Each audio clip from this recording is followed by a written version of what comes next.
Eh, Estábamos hablando en el capítulo 9 que Pablo cree pertinente confrontar a, a los judíos cristianos que hay en Roma, porque él manda la carta a la iglesia de Roma y hasta ahora ha hecho todos los planteamientos universales sobre el Evangelio, especialmente sobre la justificación por fe, pero él cree que es mejor hablarles directamente. Ay, también dijimos al principio de la enseñanza de Epístola a los Romanos que la iglesia de Roma estaba conformada por un grupo de gentiles, generalmente la mayor parte de ellos griegos, y de judíos que habían sido, se habían ido para todas partes después de Pentecostés, se habían llevado el Evangelio a Roma, y por un tiempo la iglesia de Roma, la mayoría eran judíos, pero como Claudio votó a los judíos de Roma, los sacó y luego muchos regresaron. Parece que la iglesia, en el momento que Pablo escribe la carta, había menos judíos que gentiles, pero de todas maneras Pablo cree pertinente ponerles a ellos, enviarles como estos 3 capítulos específicos para mostrarles por qué era necesario el Evangelio de Jesucristo, por qué fue necesaria la muerte de Cristo, qué había pasado a través de la historia con el pueblo judío, que era el pueblo llamado por Dios para anunciar a la gloria de Dios. Entonces, él en el capítulo 9 confronta a los judíos con el hecho de que ellos no tienen por qué reclamarle a Dios por su soberano, porque Dios es soberano, Él hace lo que Él quiere y Él habla con quien Él quiere. Y tampoco le pueden reclamar por su misericordia, por la inclusión de todos los gentiles, porque ellos lo han rechazado. Sencillamente, ellos han rechazado la gloria y el poder de Dios. Entonces, de todas maneras, ellos no tienen ningún derecho de reclamar a Dios ni por su soberanía, por haber elegido otro pueblo más grande para hacer testimonio de su verdad, ni por su misericordia, siendo un pueblo pecador, para recibirle a Él. Toda la humanidad está incluida en los alcances del Evangelio. Y tiene un gran amor por toda la humanidad, así es que el pueblo judío no tiene nada que hacer allí, de ponerse a reprocharle a Dios por eso. Eso fue lo que vimos en el capítulo 9, la soberanía de Dios y la misericordia de Dios, y a pesar de eso, como ellos siempre están listos para reprochar, para reclamar. En el capítulo 10, él sigue hablándoles a ellos con cuánto endurecimiento tienen para con Dios, su incredulidad, su endurecimiento, desobediencia a los estatutos del Señor, y han hecho los judíos de la ley su propio verdugo y ataca así Pablo la incredulidad de los judíos a través de todo ese capítulo 10, no sin dejar en el verso 1 de abrirle su corazón y de decirles cuánto les ama, ¿no? Hermanos, el anhelo de mi corazón y mi oración a Dios por Israel es para salvación, porque yo les doy testimonio de que tienen celo de Dios, pero no conforme a ciencia.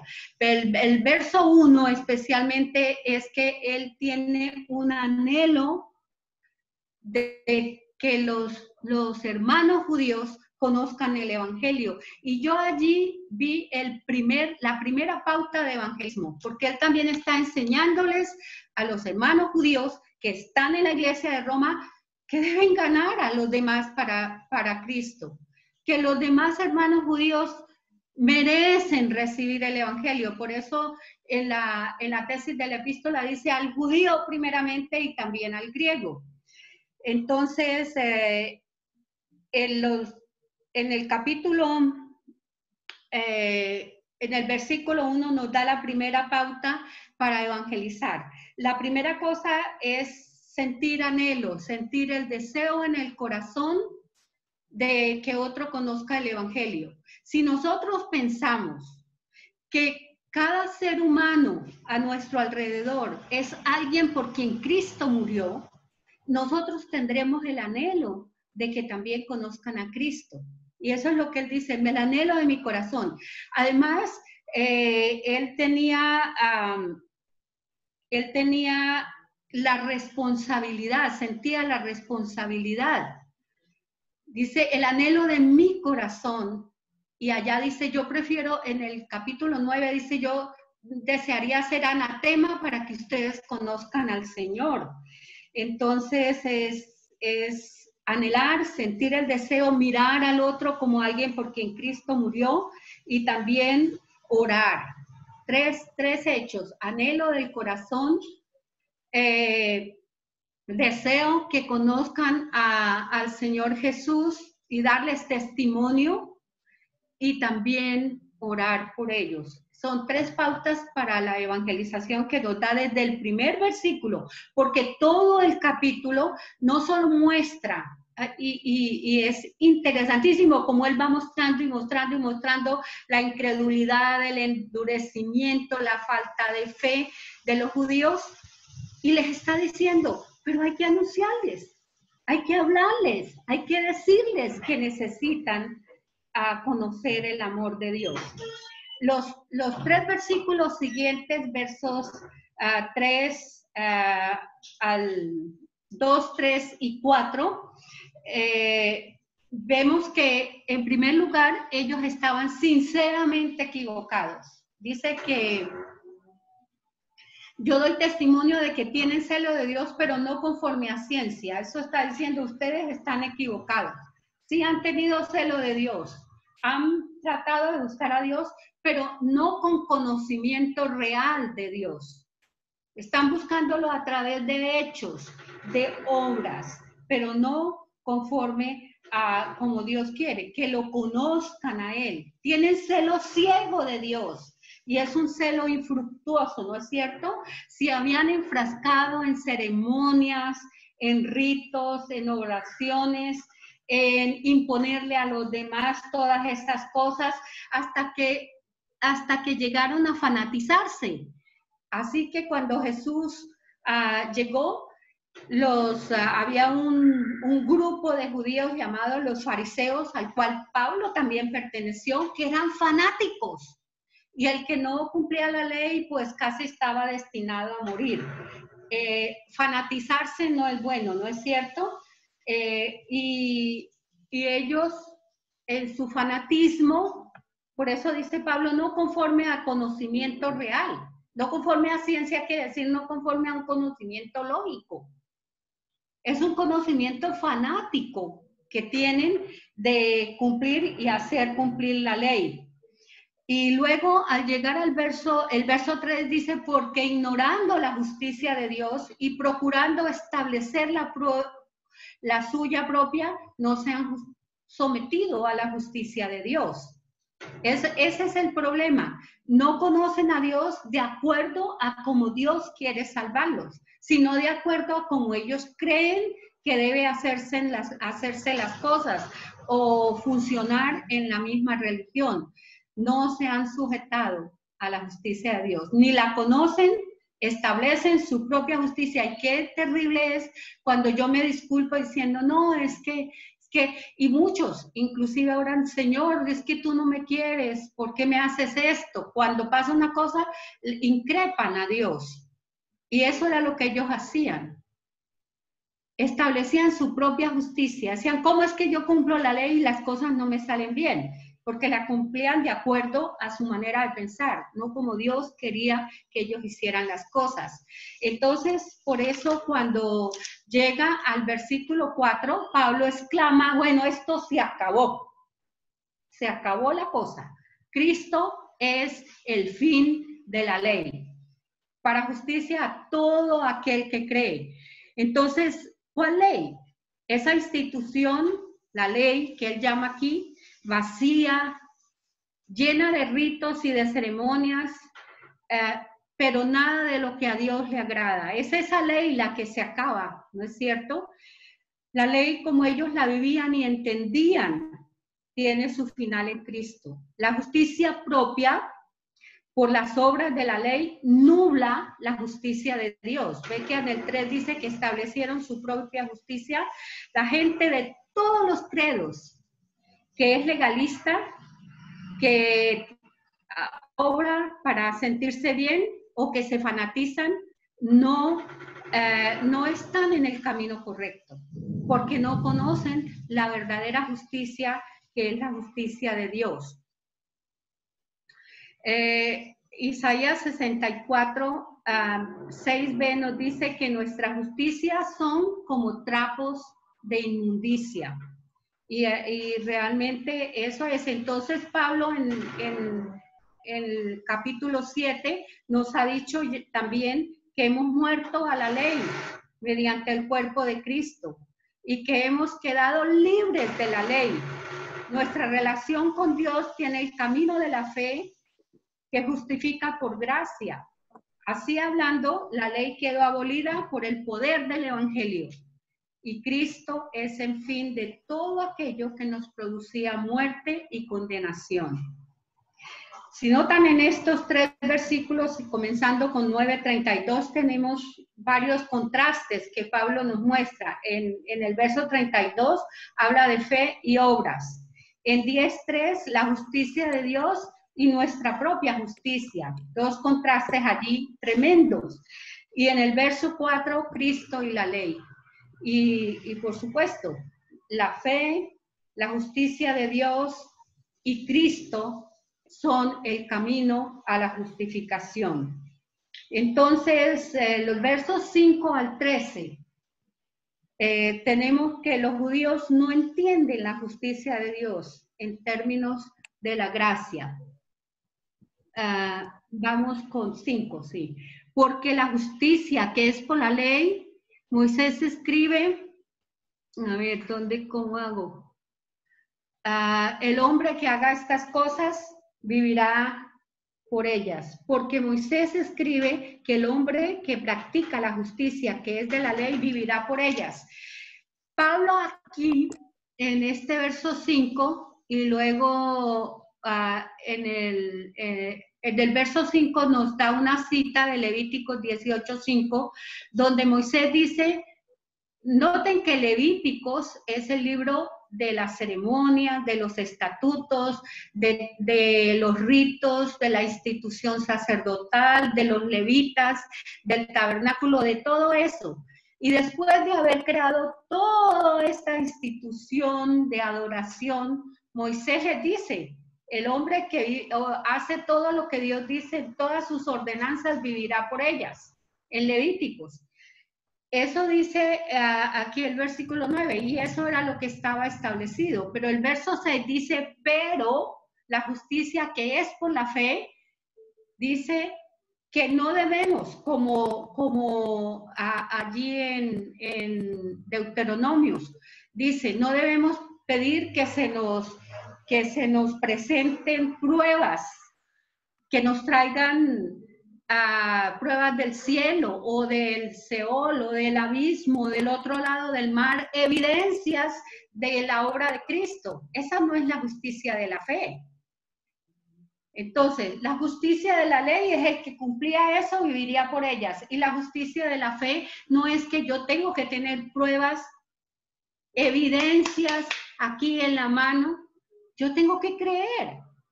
Deuteronomios 30, 12 a 14 dice, no está en el cielo para que digas quién subirá por nosotros al cielo. Voy a leerlo pues es que allá está como está en las escrituras.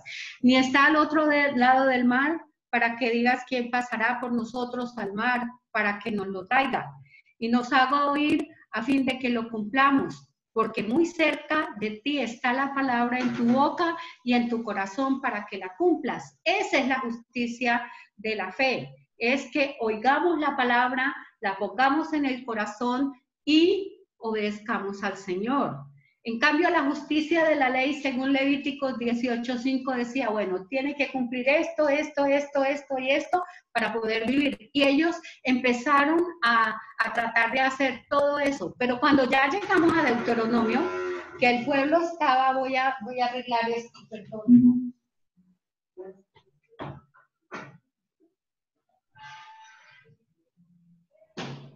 Ay, caramba. ¿Te digo? No está oyendo tampoco. Sí, hay cosas.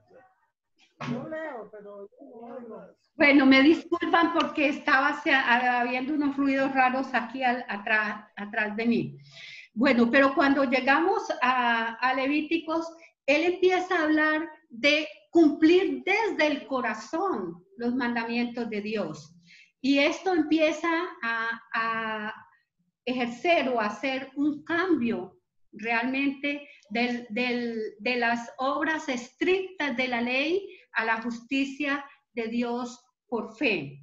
Versos 9 a 11 nos dice el 9 que si confesares con tu boca, ¿podemos pasarlo? Que si confesares con tu boca que Jesús es el Señor y crees en tu corazón que Dios le resucitó entre los muertos, serás salvo. Esta es lo que el Señor quiere que hagamos, que confesemos, que digamos, que proclamemos. Es entender el mensaje de Deuteronomio 30:14, que dice que si confesamos, si creemos, entonces tenemos salvación. Y ese era un mensaje que ellos tuvieron todo el tiempo en la Escritura. Él está haciendo referencia. Cerca de ti está la palabra en tu boca y en tu corazón. Esta es la palabra de fe que predicamos. Eso dice Deuteronomio 30:14. Cerca de ti está la palabra. Esa es la palabra, la misma palabra del Evangelio. Recuerda que Pablo le está enseñando a los judíos ¿qué fue lo que sucedió? Y aquí les está mostrando que fue el endurecimiento de ellos, el fanatizarse en hacer cosas de la ley sin entendimiento, el no buscar a Dios desde el corazón y confesarlo, sino en hacer y hacer y hacer y hacer cosas. El verso 9 nos dice entonces que debemos confesarlo con la boca, ser testimonio de su gracia y de su amor, y este es un verdadero paso de gloria, porque con el corazón se cree para justicia y con la boca se confiesa para salvación. Esa era una enseñanza para ellos nueva, porque ellos tenían la letra de la ley y tenían que saberla, aprendérsela de memoria y luego hacer cada cosita que decía allí. Por ejemplo, el día del Señor, solo puedes caminar tantos pasos. Tú no puedes desanudar el cordón de tu cintura. Tú no puedes hacer esto, tú no puedes hacer esto, tú no puedes hacer esto, tú no puedes hacer esto. ¿A qué horas tenían tiempo para glorificar al Señor? No tenían ningún tiempo para hacerlo porque estaban siempre pendientes de cada cosa que se les estaba prohibido hacer y qué cosas sí podían hacer. Y siempre estaban pendientes del otro. Si no los hacía, inmediatamente tenían una acusación, inmediatamente eran llamados a cuentas a la sinagoga o al templo, inmediatamente eran reprendidos. Y ese era el fin de la justificación de ellos, era tratar de cumplir las obras de la ley. Pero en el verso 11 nos dice, pues la escritura dice, todo el que cree en él no será avergonzado, porque no hay distinción entre judío y griego, pues el mismo Señor es Señor de todos, abundando en riqueza para todos los que le invocan. Aquí, en este pasaje, hay un credo muy sencillo. Es como la declaración de fe del Evangelio, ¿no? No hay diferencia entre judío ni griego. Eso lo dice desde la propuesta en el capítulo 1, versos 16 y 17. No, no hay diferencia, es para todos igual. El Señor es el mismo para todos. El Señor murió por todos. Nosotros nos olvidamos de eso muchas veces cuando estamos hablando con alguien y a veces nosotros mismos clasificamos las personas, este merece y este no merece el evangelio. Pero delante del Señor todos pueden recibir el mensaje del evangelio. El mismo Señor es para todos. Es rico para todos en misericordia. Él quiere que el mundo le conozca y que invoquen el nombre del Señor. Isaías 28:16, que es el verso que él cita: por tanto, Jehová el Señor dice así: he aquí que yo he puesto en Sión por fundamento una piedra aprobada, angular, preciosa, de cimiento estable. El que cree en ella no se apresura, no será avergonzado, dice aquí. Entonces, lo único que se nos invita es a creer. Y Joel 2:32, el de allá, el que cree en él no será avergonzado. El de acá en Joel, todo el que invoque el nombre del Señor será salvo. Y ahí dice, es una invitación al pueblo judío. Pablo está tomando todas las citas del Antiguo Testamento para mostrarles que ellos son los primeros en estar, digamos, son los primeros en la fila para recibir el evangelio, porque Jesús nace en el pueblo judío, crece en medio del pueblo judío, hace todo su ministerio entre sus hermanos judíos. Y ellos no se aceptaron, ellos lo rechazaron, ellos lo condenaron, ellos lo llevaron a la muerte. Entonces ellos realmente no estaban listos a recibir el mensaje del evangelio. Sin embargo, en este momento había una iglesia en Roma con una cantidad de hermanos judíos allá. Y no hay diferencia para el Señor. Ellos tenían que vivir dentro de la iglesia, judíos y gentiles, en armonía. Venían de contextos muy diferentes, venían de situaciones muy diferentes, pero ellos tenían que aprender que el Señor, tanto de judíos como gentiles, en una iglesia es el mismo.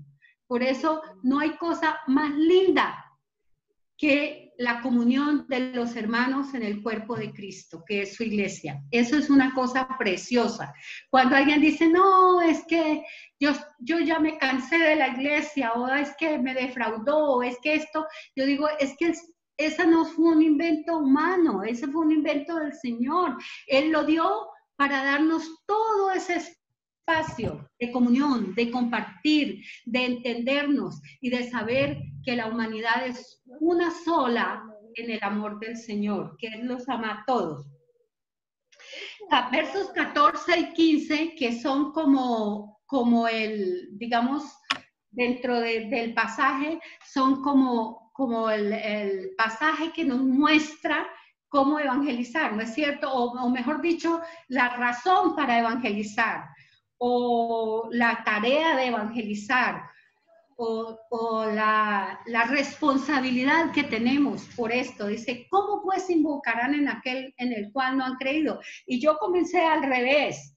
Yo estaba hablando de que es necesario que haya enviados, es lo último que dice allí, que haya quien predique el evangelio, que haya personas que los escuchen, que haya personas que crean en el evangelio y que invoquen el nombre del Señor. Pero si empezamos desde abajo, vemos que es necesario que haya enviados, que alguien vaya y les diga.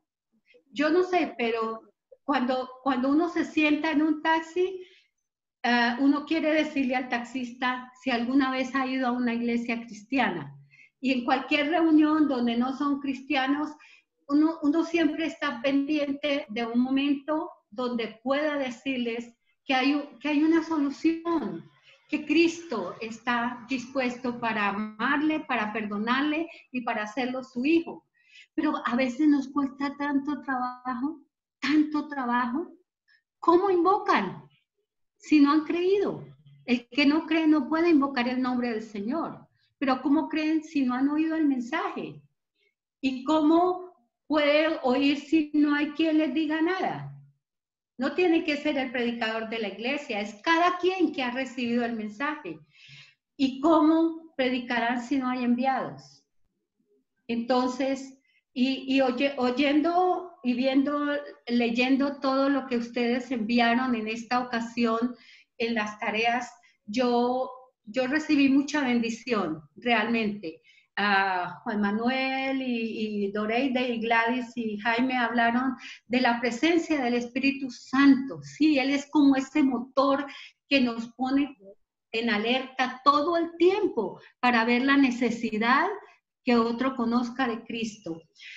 También hablaron de esto, que es necesario que testifiquemos del Evangelio, que alguien también habló del versículo 1, creo que fue Olguita que nos mencionó que en el versículo 1 hay que orar, hay que sentir el deseo en el corazón y hay que dar a conocer a Jesús. Eso es lo que hay que hacer. Y esto no es algo que alguien, no es un programa eclesiástico solamente. Es una responsabilidad. Esto que está aquí, Romanos 10, 14 y 15, son una cadena de responsabilidad que se impone al corazón. Y yo no veo cómo podemos pasar la vida en el Evangelio sin sentir esa responsabilidad. Es algo que se impone al corazón. Si creemos que una persona está dispuesta para oír el mensaje no se da si vamos a buscar a alguien que le vaya a decir a alguien que ore por alguien. No. Debemos estar listos a contar esa gloriosa verdad e invitar a una aceptación por fe. No podemos esperar de otra manera. No hay sino un solo anunciador. Tú, yo y el que conoce a Jesús. Uno solo, en cada lugar. Pensemos que si fuéramos los únicos, tendríamos esa gran responsabilidad. Y yo no sé si estaríamos dispuestos a hacer todo lo que Pablo hizo, pero nosotros estamos muy cómodos, muy confortables con que otro lo haga. No tenemos dolor por el que no tiene a Cristo. Generalmente acusamos más bien al que hace cosas malas y no pensamos, Señor, pon en el corazón de esta persona que está allí alguien que esté cerca para que le hable de ti. Y cuando alguien está cerca de nosotros, también poderles hablar del mensaje de salvación. Ninguna iglesia, por ningún motivo, bajo ninguna circunstancia, debe suprimir esta actividad. Debe animar esta actividad cada día. No son las cosas espectaculares, ni el gran equipo de música que tenga, ni la espectacularidad con que se hagan los cultos y a veces con demostraciones extrasensoriales de gritos y cosas así. No, eso no es lo que realmente va a transformar el mundo. Lo que transforma el mundo es el mensaje de cada quien que ha recibido el Evangelio. Y eso era lo que él les estaba diciendo allí, a esa iglesia. Allí tenían un campo blanco inmenso, todo el imperio romano de esa parte del mundo.